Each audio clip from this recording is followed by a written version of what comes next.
أعوذ بالله من الشيطان الرجيم بسم الله الرحمن الرحيم قل هو الله أحد الله الصمد لم يلد ولم يولد ولم يكن له كفوا أحد۔ اس صورت کی وضاحت تجوید کے ساتھ یہ ہے کہ سب سے پہلے لفظ قل قاف ہے، بڑا قاف، تو بڑا قاف ادا کیا جائے گا۔ اس کے بعد هو اللہ، یہاں پر لفظ اللہ کو موٹا پڑھا جائے گا، کیونکہ جو قاعدہ ہے کہ لفظ اللہ سے پہلے اگر زبر یا پیش ہوگا تو لفظ اللہ کو موٹا پڑھا جائے گا، تو یہاں موٹا پڑھا جائے گا هو اللہ، کیونکہ اللہ سے پہلے واو پر زبر ہے۔ احد، یہاں پر حمزہ ہے تو حمزہ کو حلق سے ادا کیا جائے گا، ادنائے حلق سے، اور ہا کو بھی حلق سے ادا کیا جائے گا، اور دال یہ حروف قلقلہ میں سے ہے، اس لیے جو ہے یہاں پر جب رکیں گے تو قلقلہ کریں گے۔ اور قلقلہ کا طریقہ یہ بتایا گیا ہے کہ جب آخری حرف کو ساکن کر کے رکیں قلقلہ میں سے، یا اسی طریقے سے وہ پہلے سے ساکن ہو تو اس طریقے سے رکا جائے کہ اس کی آواز پلٹ کر کے واپس آئے۔ اور حروف قلقلہ 5 ہیں، قاف، طا، با، جیم، دال، انہی میں سے دال ہے۔ تو یہاں پر جب رکیں گے تو کہیں گے احد، اس طریقے سے رکیں گے۔ اللہ، یہاں پر بھی لفظ اللہ جو ہے موٹا پڑھا جائے گا کیونکہ لفظ اللہ سے پہلے زبر ہے الف پر یا حمزہ پر، اس وجہ سے اس کو موٹا پڑھا جائے گا۔ اللہ الصمد، ہا کو صاد میں ملایا جائے گا، صاد پر زبر ہے اور صاد کو موٹا پڑھا جائے گا، اللہ الصمد۔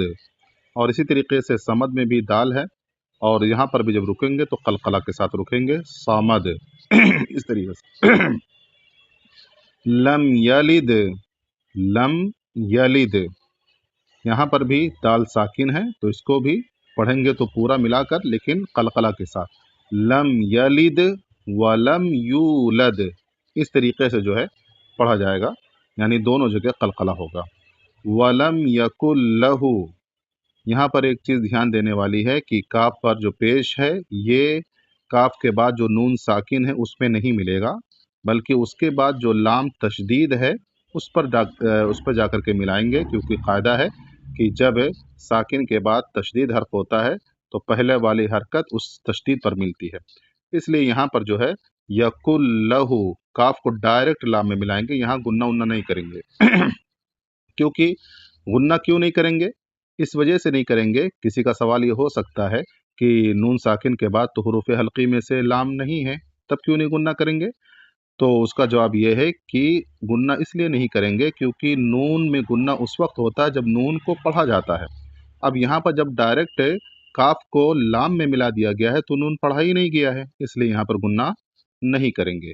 تو اس کو اسی طریقے سے پڑھیں گے، وَلَمْ يَكُنْ لَهُ كُفُوًا۔ یہاں پر بھی دھیان دینے والی چیز ہے، یہاں پر عام طور سے غلطی ہوتی ہے کہ بعض لوگ اس کو کفون پڑھ دیتے ہیں، تو کفون نہیں پڑھنا ہے، فا پر پیش ہے اور کاف پر بھی پیش ہے، تو دونوں کو پیش کو پڑھنا ہے، کفون اس طریقے سے پڑھنا ہے۔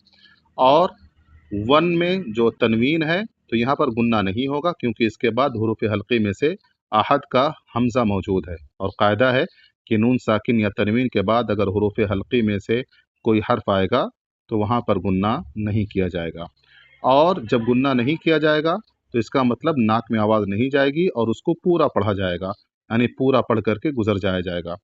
تو کیسے پڑھیں گے؟ وَلَمْ يَكُنْ لَهُ كُفُوًا أَحَدٌ، اس طریقے سے پڑھیں گے۔ اور آخری حرف دال ہے تو یہاں پر بھی کیا کریں گے؟ کیا نام ہے؟ قلقلہ کریں گے، اور قلقلہ کے ساتھ یہاں پر رکیں گے۔